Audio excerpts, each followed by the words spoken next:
So the reason that you clicked on this video is because you wanted to know whether computer science is a good major. Is it a good degree for you to spend 4 years of your life and tens of thousands of dollars in order to get? Because that sounds like a lot of commitment. I can't do this. Now, on one hand, there is a ton of hype behind this degree. After all, we are entering into the age of automation, and so learning these skills that you learn in computer science can be extremely valuable. I think we can be friends.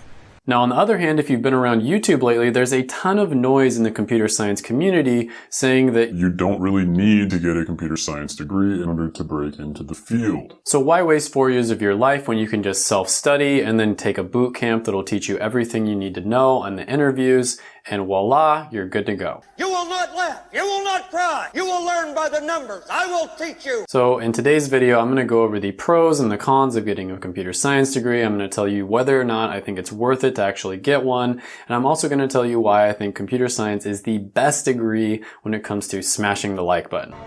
Smash.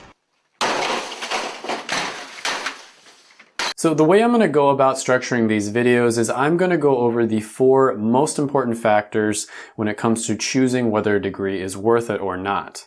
And the 4 most important things to me are going to be salary, job satisfaction, demand, and then other X factors like how easily outsourced is it, or how hard it is in order to get into the field. So first, let's start off with salary. And this is one of the only majors where you can get a degree in it. And in many cases, you can start making 6 figures or very close to 6 figures right off the bat. Now, there are a ton of different degrees that you can get with a computer science degree, but just to name a few, software developers make around $105,000 a year median, and then computer network architects are making around $109,000 a year median. There's also a ton of future growth potential, so even if you don't make 6 figures right out of college, chances are you will get there within your first few years. This is insanely amazing for a 4-year degree, and it's one of the only undergraduate degrees that can get you to that 6-figure mark right away. Now, like I said, there's a ton of different job options out there, and which one you pick is going to depend on your strengths as well as just what you like doing in general. And so it's definitely worth it to do your research about this. Now, pay is going to vary a lot depending on a ton of different factors, from where you live, your job experience, what careers you're going into, your skills, and all kinds of different things. For example, if you're willing to live in an extremely expensive area like Silicon Valley, you can make a ton of money. So for example, Tech Lead, one of the biggest software channels on YouTube, admitted that at his job at Facebook and Google, he made north of $500,000 a year. And if you look at the website levels.fyi, which is basically just a website where different computer science related professions share how much they make at different companies, and they include not only just their salary, but also benefits, bonuses, and stock payouts. An entry-level position at Google, for instance, will make around $184,000 a year, whereas Facebook, you're going to be making around $186,000 a year when you consider everything. And as you can see here, it goes up from there until it reaches well over $1 million a year. So if you move to an expensive area, the risk is going to be a lot higher. You're going to be paying a lot more in rent, but the reward is also higher as well. Without a doubt, in my opinion, this is the best undergrad major in terms of pay, has the highest ceiling, and it has a pretty high floor as well.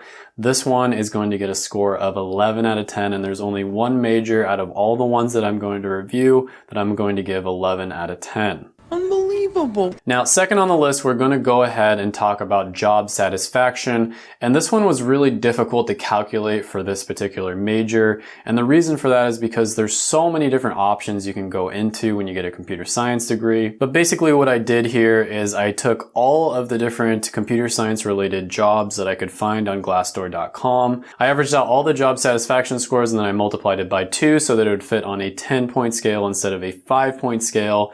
And what I ended up getting was about a 7.7, and that might not sound very good when you first hear it, but that's actually pretty dang good. That's actually one of the higher ones on the list. Oh, please don't take a turn to negative town. What are you talking about? Who's getting negative? Now, one thing to note here is that job satisfaction and demand sort of go hand in hand. So, let's say you end up at a company that you really don't like for whatever reason, you can easily just leave them and go to a company that you like. I quit, so you don't have to pay me. Now leave me alone. So you have a lot more leverage as an employee, and this tends to go hand in hand with any type of job where there is a ton of need for a person that has your particular skill set.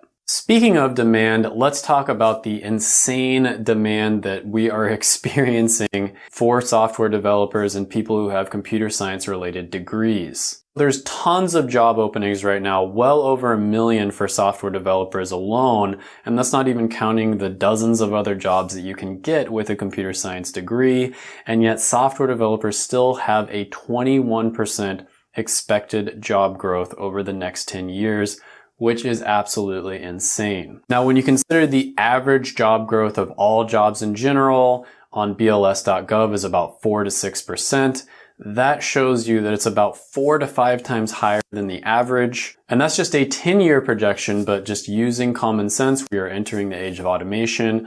Those skills are still going to be valuable 20, 30, and even 40 years down the line. So for demand, we're definitely going to have to go with 10 out of 10. Now, next on the list, we're going to talk about X factors, and I'm basically going to go over this by talking about the pros and cons. So first, let's talk about the pros. Now, obviously, if you're in the tech space, you're going to be in a booming industry. It's one of the best industries you could possibly get into. There's going to be a ton of opportunity for you, whether you want to just get a normal job or maybe you even want to start your own business. That means that this is a very flexible degree because you have a lot of options in the future. Now, like I said before, if you want to go big, you can move to, Silicon Valley or New York or Seattle or something like that. Those are going to be where the higher paying jobs are. But if you aren't as ambitious, you can also just get a remote job. And that means you can work from anywhere you want. If you want to work at home, you can do that. Saves yourself a lot of money with commuting as well as buying lunches. Or you could get really crazy and start traveling around the world while you're working your job. It's an extremely sought after skill, which means you can work in almost any industry out there. They're all getting disrupted right now. And on top of that, a lot of the best companies out there treat their employees like royalty. I'm sure everybody's heard of Google, for instance. I mean, they just have like tons of different perks for their employees. And then there's just a ton of different options for employment. If you want to, you can work for a startup.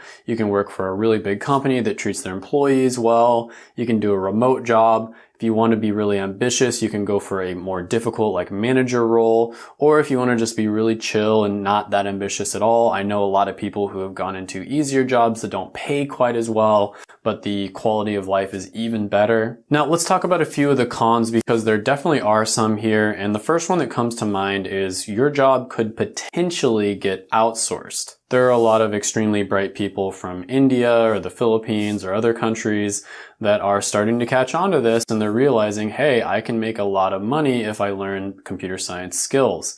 And so there is a small possibility that your job can be outsourced. I personally don't think this is as big of a problem as some people make it out to be, and the reason for that is because there is no such thing as one computer scientist doing a project. Projects require a bunch of different people, and that means you have to have excellent communication skills. And I think a lot of the people coming from other countries, for instance, aren't going to know English quite as well as somebody who was born and raised in America. Another con is that the really good jobs tend to be bunched in very specific places like Seattle, New York, Silicon Valley. Sometimes you talk about Austin, for instance. Another really big con is you're going to be spending a ton of time on the computer, but I mean, I think pretty much all of us do that anyways. And then another con is that some of the computer science jobs, generally the front end, web development type jobs, can actually be gotten into without a computer science degree. So you can get into a lot of the different jobs without actually getting a computer science degree. A lot of the people in this field have math degrees, physics degrees, engineering degrees, things along those lines where, it's still a really difficult degree. They have to know quite a bit to get into it, but they're also able to break into the computer science and technology field. There's even some evidence that people are able to break into the industry without a computer science related degree, although this is very rare. I did know a guy who actually dropped out of KU and he, was in computer science and he was able to get a job at Google right after dropping out. But this is an outlier example because this guy was pretty much just like a child prodigy, His dad was a really good computer scientist, and he taught this kid everything he knew from the time he was like 6 years old. Now, another con is that ageism can become a factor as you get older in the computer science field, meaning, you know, when you're young, a lot of the time you'll have to learn a new language in a few weeks or maybe a month, and you have to be very adaptable. But as you get older, it's not as easy to do that. And so a lot of the times companies will kind of phase out some of the older employees. Old, not obsolete.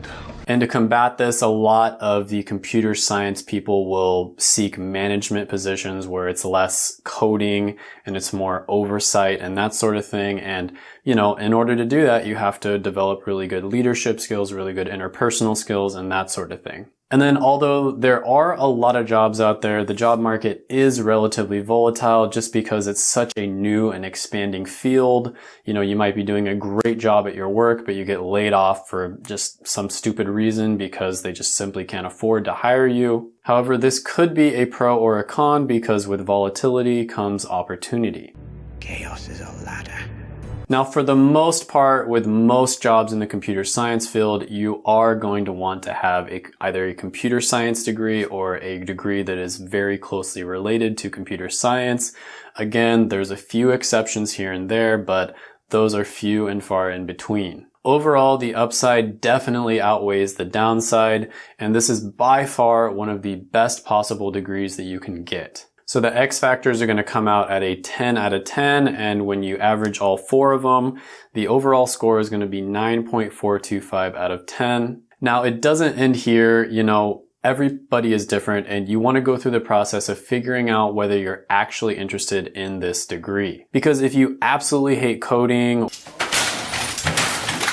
or you find out that you're just really bad at math or something like that, you probably don't want to pursue this. Because it doesn't matter how much money you make, if you're absolutely miserable doing something, then you're not going to be happy. So take these ratings that I gave you, maybe you change the X factors depending on, you know, where you live or something like that, and then make another column that basically weighs how much you like this degree and also how good you are, you know, what kind of skills you have, what strengths you have, related to this degree. Average out how much you like this degree, how passionate you are about it, and then also how good you are, how much natural skill you have, and put that out of 10. Add them all up and then divide by 5, and you'll get a much more accurate rating for you specifically. But